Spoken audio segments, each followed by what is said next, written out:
right, good morning. Welcome to Directional Bible Ministries. This is a teaching ministry that is called to encourage, disciple, and challenge the people of God. My name is Dwayne, and today is October the 14th, and we are continuing to work our way through the book of Acts together. The other day, we got down through chapter number 23, verses 1 through 11. So let's go ahead and take a look at the text here, Acts 23. Paul is standing before the council. Remember, the Roman centurion the Roman captain had placed him there. Just get a little context here. Paul, the Roman tribune now, Paul is before the council. And then chapter number 23, and Paul, earnestly beholding the council, said, Men and brethren, I've lived in all good conscience before God unto this day. And the high priest Ananias commanded them that he should be smitten on the face. And then Paul said unto them, God shall smite thee, thou whited wall, for thou saidst to judge after me after the law, and you turn around and command me to be smitten contrary to the law. And they that stood by said, Revilest thou God's high priest? And then Paul said, I wist not, brethren, that he was the high priest, for it is written, Thou shalt not speak evil of the ruler of thy people. But when Paul perceived that the one part were Sadducees and the other part were Pharisees, he cried out in the council, Men and brethren, I am a Pharisee, the son of a Pharisee. Of the hope of the resurrection of the dead am I called into question. Now here we see, of course, Paul was a Pharisee, and he quickly realized that he was surrounded by both Pharisees and Sadducees, and he knew that the Sadducees did not believe in the resurrection. So he set out to divide them purposely. So he says, I am a Pharisee, the son of a Pharisee, of the hope of the resurrection of the dead am I called into question. And of course, the resurrection of the dead is referring to the resurrection of Jesus Christ from the dead. And when he had so said, there arose a dissension between the Pharisees and Sadducees, and the multitude was divided. Of course, this immediately set them at odds with each other, because when the Pharisees believed in the afterlife, heaven, hell, spirits, the Sadducees did not. For the Sadducees say there is no resurrection, angel, spirit, but the Pharisees confess both. And there arose a great cry, and the scribes that were with the Pharisees, part arose and strove, saying, We find no evil in this man, but if a spirit or an angel has spoken to him, let us not fight against God. So immediately they took sides with Paul because he was in agreement with them. Isn't that the truth? We find ourselves at home with the people who agree with us. Or else we wouldn't be there. What is the, you want to know what a person's like, just look at their friends. We hang around people who, I always, when I talk to young people, talk about how that, we like people who are like us, period. I like you because you like me. You're like me. That's why I like you. Like is very different than love. Love, agape love, is an unconditional love, regardless of what you like, regardless of if you're like me or not. I'm commanded to love you. But so there's a difference between like and love.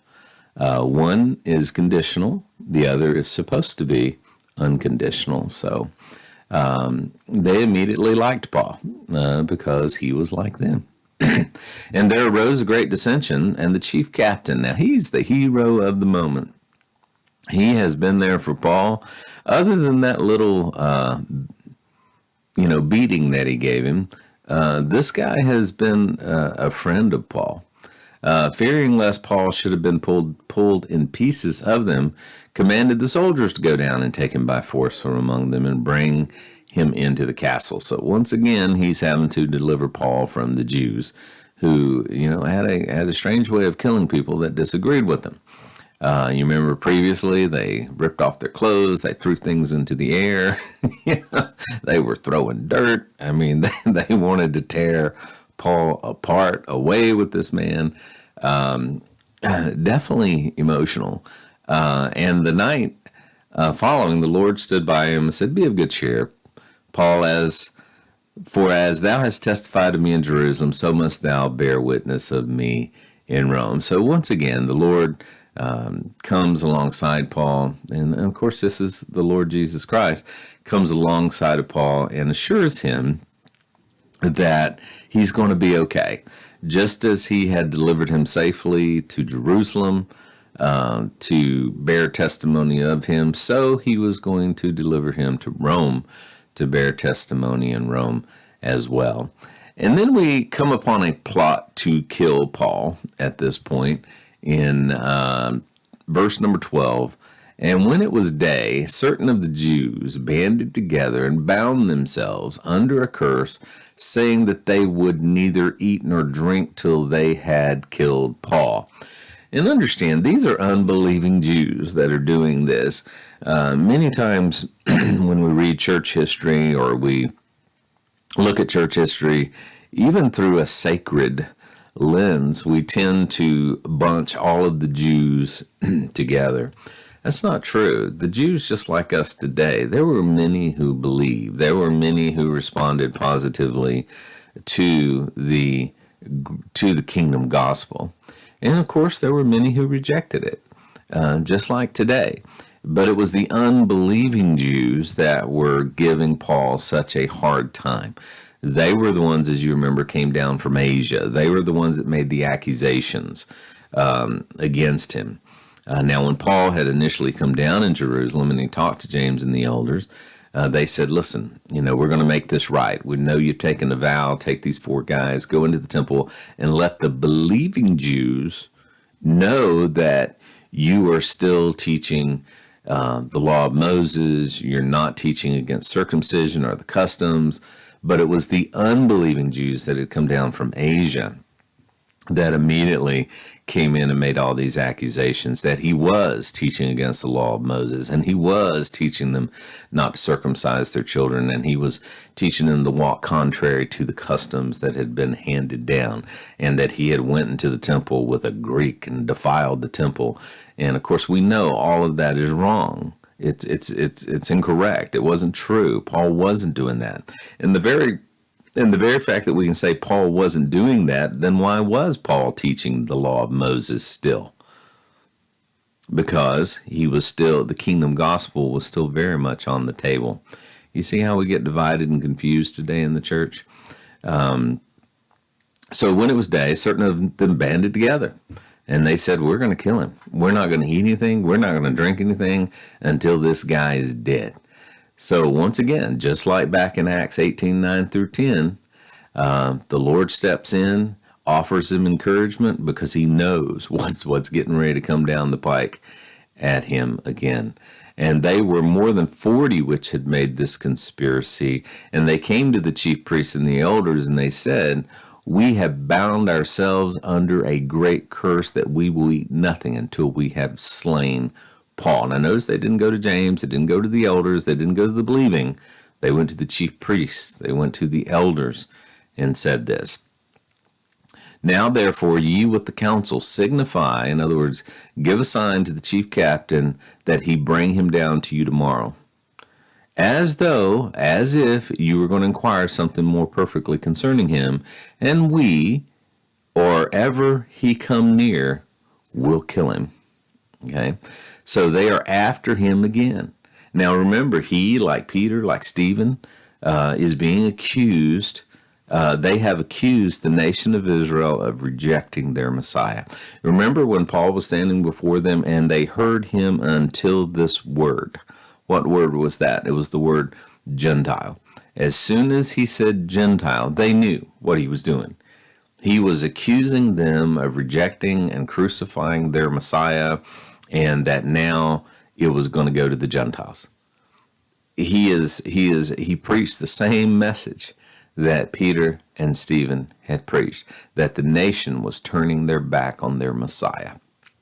And that's what they were doing.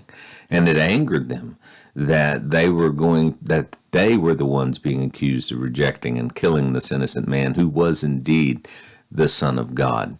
It was not a popular message.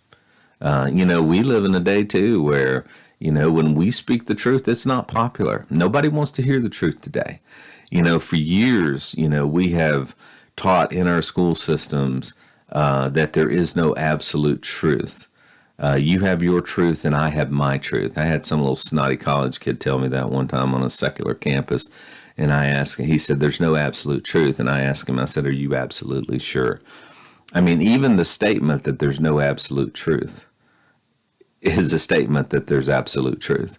They contradict themselves and blaspheme, as Paul accused the Jews of doing. There is absolute truth, and I am absolutely sure of that. And the world doesn't want to hear that. The world wants to, I was talking to some whack job the other night about Sodom and Gomorrah and why God destroyed Sodom and Gomorrah. And again, they try to spin the scriptures to justify, the culture in which we live. We're not here to justify the culture in which we live. Why? Because the culture in which we live is sinful. And God has condemned sin. And we need to speak the truth. I don't think we need to go out on a limb purposefully to be offensive. But we do need to speak the truth when asked. I looked him in the eye and I said, you're wrong. You need to go back and study that again. Again, we try to pivot. We try to stay away from the controversial issues of Scripture. And that's not right. I don't think we should lead out in the conversation with those things.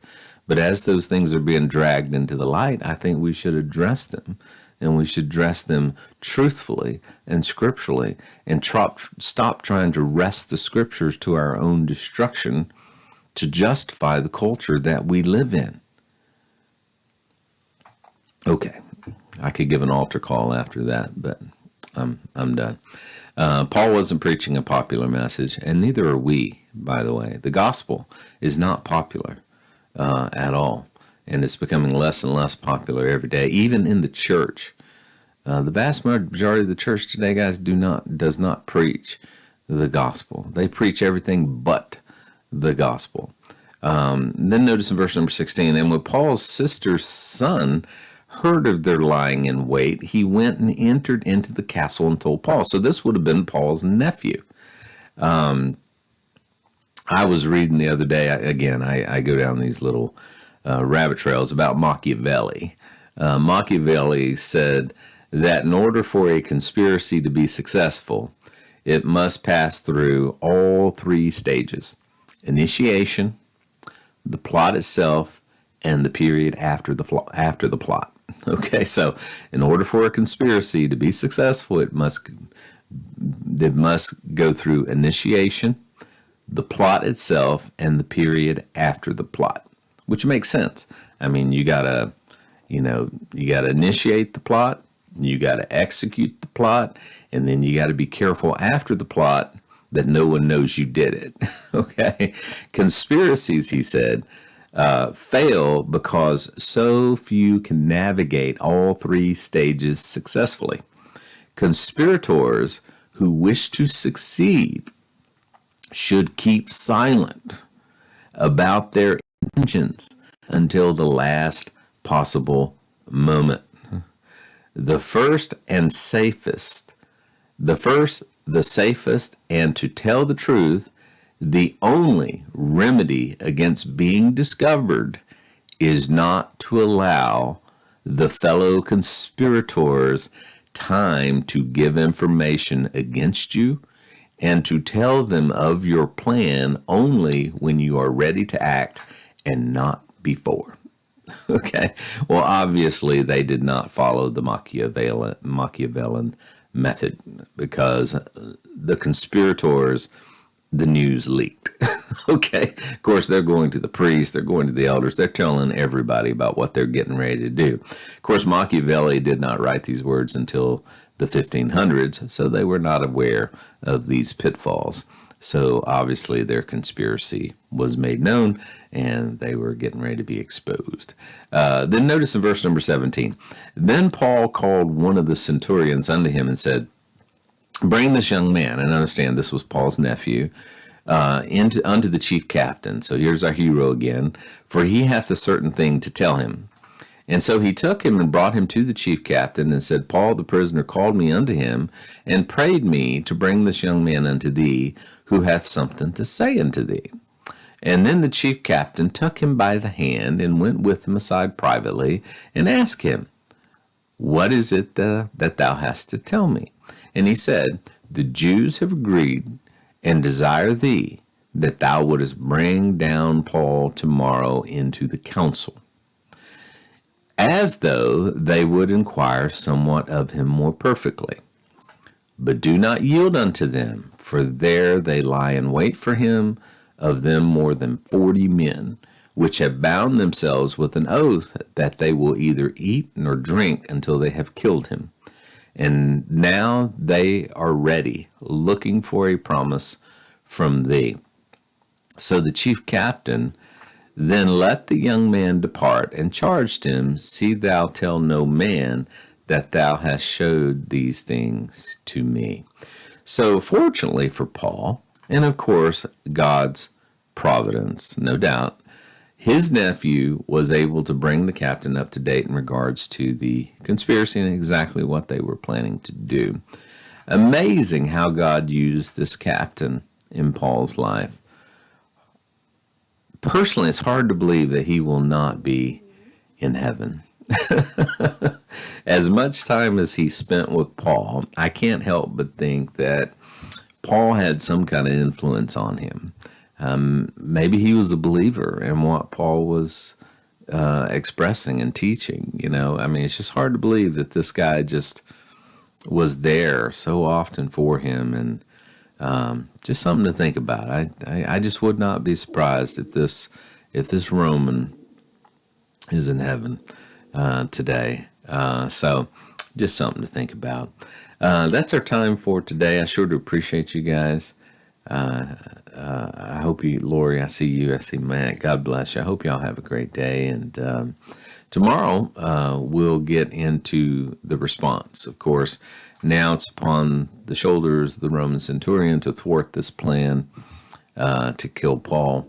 And so he's going to put together a big, huge escort. He's going to write a letter, and he's going to get this guy before the Roman governor. So we'll talk about that tomorrow. God bless you. Hope y'all have a great day. And Lord willing, I'll see you tomorrow morning at 6:30.